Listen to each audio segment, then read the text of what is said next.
any real belief we had in our units, I suppose. But they just got us on the back foot. We knew what to expect. I picked the most physical team I possibly could. That's the irony from tonight. The most physical team I possibly could, but we still couldn't cope. And it was just wave after wave of ball into our back line and ball into our box. And we kept on breaking under pressure, I'm afraid. When we had glimpses of possession, it obviously affected us that we didn't use the ball well enough. Actually, 2-0 at half time, I actually thought we had a chance if we started passing the ball. We started to do that second half, but we disintegrated after that. That red card's embarrassing, to be honest with you. But that's what they turn you into. And the personality of the team was fragile tonight. Yeah, what was your thoughts on the red card? I've not seen it back. It looked like a poor tackle. Dino's apologised, but words are cheap. Words are cheap, and the whole group, words are cheap. Actions are everything you need, and we needed to be a team of men tonight. And unfortunately, we started off as men, but quickly turned into boys. Should there have been a City free kick though just before it? I mean, was that what upset Dino?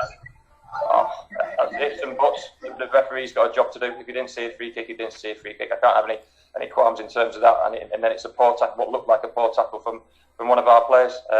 With 10 men at Wembley, 2-0 down, you've got absolutely no chance. And actually, some of those young boys started to show a bit of presence and a bit of personality, and started showing for the ball a little bit more. But we had no out. We didn't have enough bodies up the pitch, and that was a really brutal last half an hour of the game to witness that. What was the biggest lesson you feel you learned today, Matt, from that game? Look, it's difficult to discuss at this point. The team lacked any physical presence. You could see that they won every single ball, and if they win every single ball against your back line and in your box, you've got no chance of winning a game of football. But like I said, the personality which you turned us into, I really didn't like that. A few of those players have got a few hidden demons from Wembley from a couple of years ago, and they were apparent from the off. As soon as we were on the back foot, you've got to show a bit more personality, a bit more standing there and being yourself, and unfortunately we weren't that tonight. And presumably now decisions for you to make over the summer. It's going to be a shorter summer, I suppose, for you, but at least you know now which division you'll be in for next season. Yeah, lots of decisions, but let's be honest in terms of where we are financially as a club. A lot of those players are out of contract, won't get retained, and I have to try and strengthen in certain areas again. We missed a physical spine of that team tonight, and despite it being the selections I made, I picked Nigel over Archie over the physicality, but it didn't make any difference. Top end of the pitch, Fisher and Bowman, you think they're physical players, but they didn't get much change out of the Northampton back line. So, it's a combination of bits and pieces. But like I say, what they turned us into was impressive from their point of view, but really worrying from my point of view. And if there has been a slight gripe over the years, it's been our slight softness. We are trying to address it, and I'm trying to address it again in the summer. Yeah, I mean, City are obviously a side that like to play football. Do you feel that you have to be a little bit more like Northampton maybe to get out of this division? No, because we still have opportunities to use the ball. Like I said, they put you on the back foot, they get your attacking players deep, and all of a sudden you start making bad decisions and you rush your game. Only when we went down to, start the second half for a brief period, and then when we went down to 10 men, we were forced to use the ball. And as much as we try and emphasise starting the game like that, Northampton turned us into a poor team, and we looked like a really poor team on that showing, but we're certainly not that. We showed that time and time again this season. We were just physically dominated tonight. Matt, thanks so much. Matt, you talked about the hidden demons, so to speak, with players who played in that playoff finals in previous years. Expand on me more what you meant by that. I think it was there for everyone to see. The moment it started to be difficult, we took a backward step. We stopped playing like ourselves.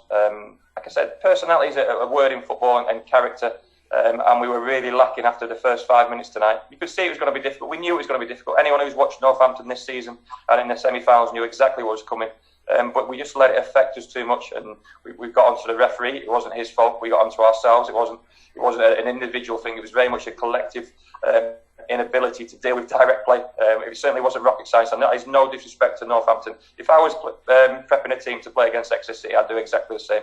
And there was a weakness in the middle of the pitch, and no one was able to stand up and take responsibility. We changed the shape, and we gave them a little bit more license to get on the ball and make more ball plays in the middle of the pitch, but that's irrelevant. You only have the ball for a certain amount of time. It still ends up in your back line, and unfortunately their bodies at the top end of the pitch absolutely murdered us tonight. How does that make you feel? Because clearly you will have wanted your players. You didn't tell your players to do that. That's just something that's happened. How do you feel? powerless. Watching that game, I was powerless to start with. There was only one person I could have maybe selected in that team who might have had more physicality, and that was Tom, in terms of Tom Parks. But he's missed too big a chunk of training to be classed as match fit to start the game. So, like I said, the irony is I picked the most physical team I possibly could because we knew what was coming from Northampton, but we still couldn't stand up to it. So, I'm stood on the touchline. I've got no one behind me apart from young boys and less physical players. So we needed to somehow use the ball better than we did. We started to be fair, but the moment you go down to 10 men, you've got absolutely no chance. And people can apologise all they like and hold their hands up, but in the moment, in the heat of battle, is where you get pushed. That's all from me. Thanks, Pat. Hi, Matt. Hello. Hello. Just a quick one. With what's going on at the moment, and the pandemic and everything, what are your immediate plans now? Because obviously it's very difficult for you to sort of go away and have a break. The uncertainty is in terms of when next season is going to start. We can't affect that. All we can do is plan with rough dates. These players will need a break. Some of them, unfortunately, won't play for the club again if the one's out of contract. And we've got to somehow start to look at recruitment on a slightly different budget in terms of slightly different personnel. The young players are always going to get a chance next season, and they'll certainly get a chance now. And it might be a bit of a transitional phase in terms of those young ones coming through. But if there's any lesson we learned tonight, especially those young players, the heart and soul of this club is the academy. It's how not to let the opposition affect your personality and your character. They can turn you into poor players, but then don't start being poor people as well. I was really disappointed with that now.